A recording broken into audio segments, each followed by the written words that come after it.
Hello, this is Mike, NoStressMike.com. Oh God, I just had to share this. I made acquaintance with an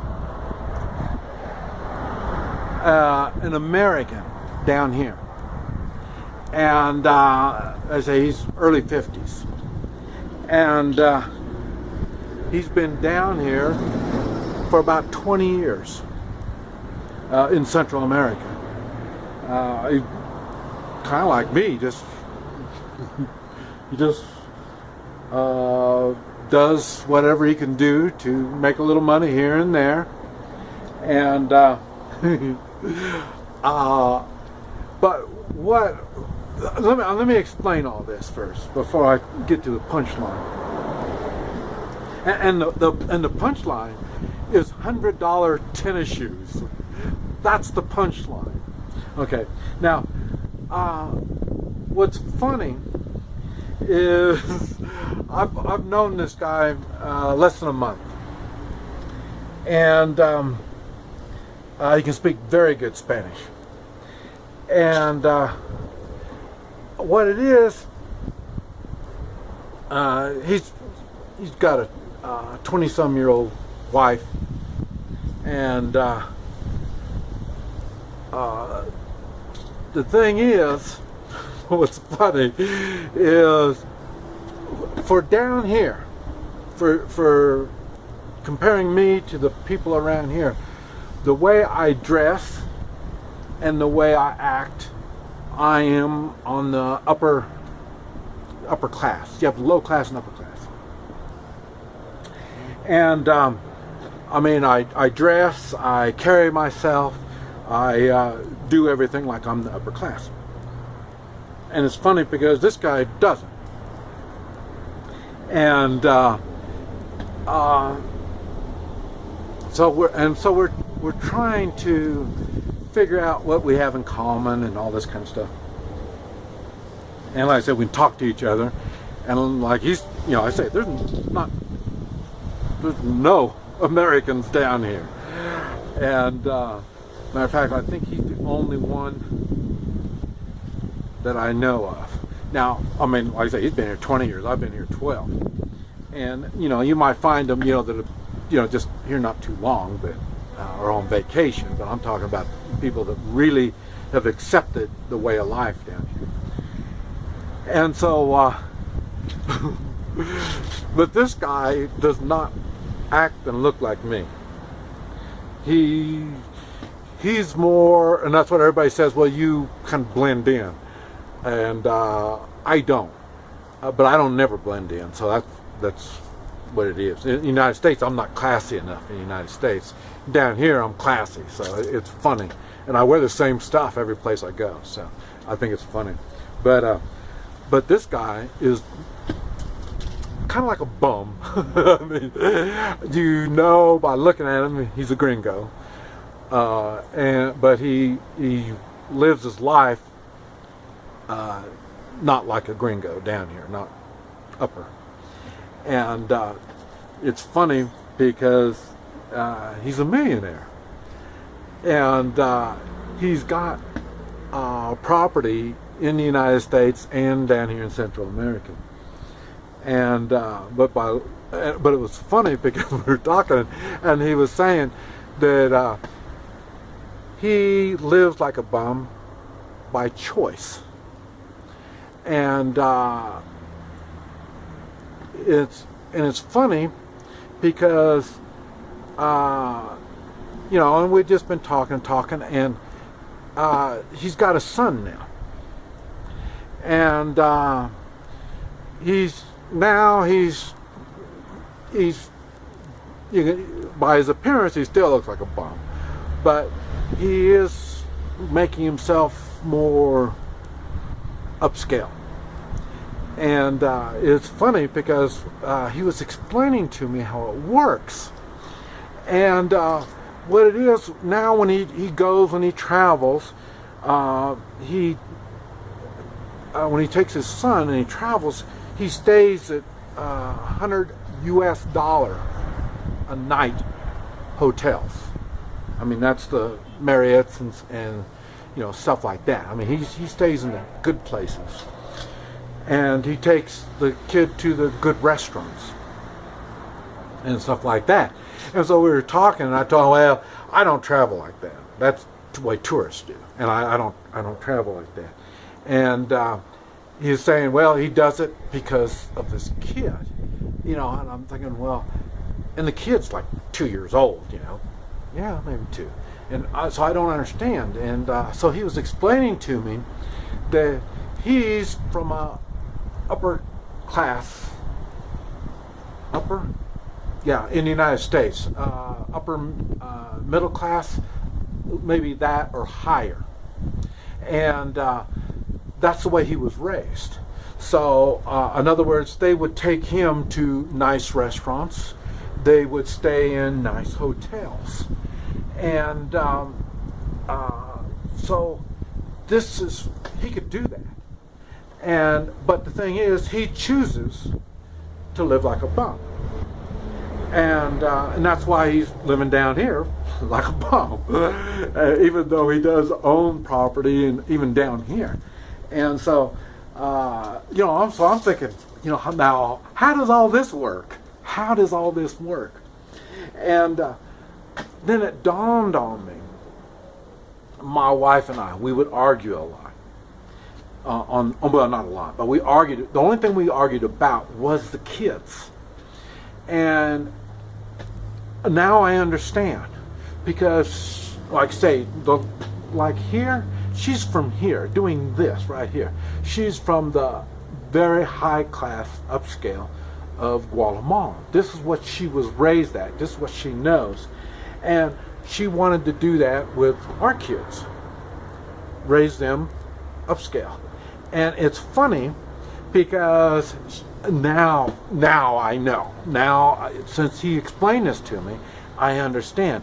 The thing is, when you are raised on the upper, then you know how to act when you go into a fancy hotel or a fancy restaurant.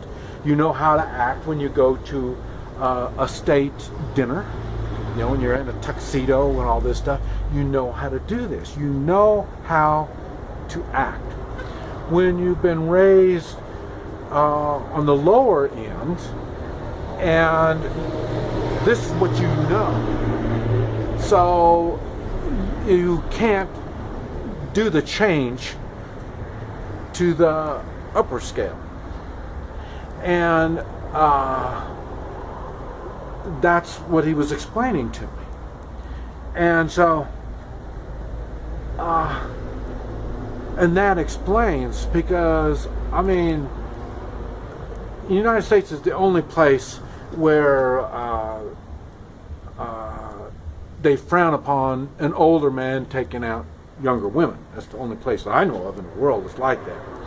And I say down here, I can get anybody. I mean, it's not that big of a deal, And the thing is, I want someone with that not really class. I didn't think, but the thing is, a lot of these people, they don't know how to act when you put them in a classy type environment.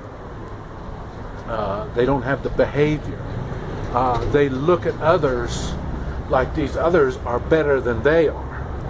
Now, me personally, I wasn't raised either way. I wasn't raised as the low class. I wasn't raised in the upper class. I wasn't even raised in the middle class. The thing is, like I said, we owned restaurants. We've owned businesses. So when you own a business, you act like a business person. And I don't know if business people are high class or low class. I don't have any idea. But like I say, I always knew I was different, and that was why. It's because I'm in business. So in other words, as in business, I deal with the lower class. I deal with the upper class. So I can I can work with anybody. And like I say, seeing I love business, all kinds of business. Some businesses take you out in the middle of nowhere and doing things. Remember, I was in the oil business. When I was in the oil business, I had oil wells. Sometimes they were out in the middle of nowhere. And some places, when I had projects, oil projects I was working on, I had to stay in really scummy hotel rooms. And I mean, eating, I remember food, I would put cans of food on the engine of my truck to warm it up. And, you know, I mean, so I can live either downscale or upscale. It doesn't make any difference. I know how to eat properly with the, you know, knives and forks and all that kind of stuff. At the same time, I can use my fingers. That explains why I am like I am. But the thing that got me more than anything is that explained why one of our arguments with my wife was the $100 tennis shoes for my kids. And what it was to teach, that was one of the things that you did to teach our kids how to act with more class. That was one of the ways of doing it. Not just the $100 tennis shoes, but I mean the clothes I wore. I'd have holes in my knees and holes in my pockets, and you know, there'd be stains on them and stuff like that. But the kids didn't have any of that. And I mean, the kids, they had the best I had to offer. That my wife gave it to them, and that was the reason, to teach them how to act with class. And what's really funny is my kids are grown now, and they act with class. They live their lives like they're the upper middle class. This is the way they live their life. So I'm still in awe just thinking about that $100 tennis shoes that we would argue about when I was wearing crappy clothes. And all at that time, I'd say just about all the money I made went to the kids. And I mean, we weren't even putting money back. I mean, we were lucky, like I say, if I was able to buy $50 worth of gold and silver, I was lucky to get that. So, like I say, after he says that, now I look around here, and you can see the kids, they go to private schools, the ones with the money. Otherwise, they go to the public schools. And then, like I say, the clothing is, I mean, you can really tell this is it. But I never looked at it. I just thought, well, they had the money to do it. But no, that's how you raise your children to be the way they are. That explains why that I see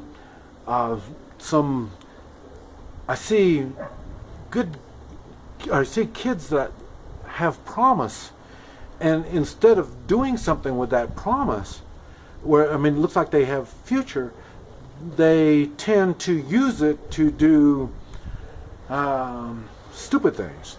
You know, and that's why, and it answered my thing about, I was wondering about the way they act. You know, some of these kids, they act so, you know what I mean, they act this way and they expect to get a good job. Well, you don't respect me, and they act like dorks, you know. Well, yeah, I don't respect you, but you act like a dork, you know. So, you know what I mean? They're raised with it like they have a chip on their shoulder, and this is what they're raised at.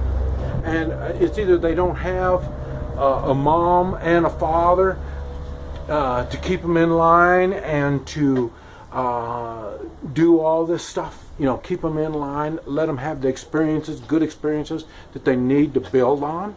You know, like being in band, being in the Scouts, these are things that will build character. I mean, on the debate team, help them read, do the reading and stuff like that. These are all the things that will make them so they can function in, like I say, an upper environment. This way they don't have to stay. like I do. Like here I am, but when I leave here, like I say, I'm just I don't want to say a bum, but like I say, I serve others. This is what I do. This is how I survive. And that's because that is the way I was taught and I was raised. So it helps a lot on me thinking the raising of the kids. Now I understand a whole lot more. This is Mike. NoStressMike.com.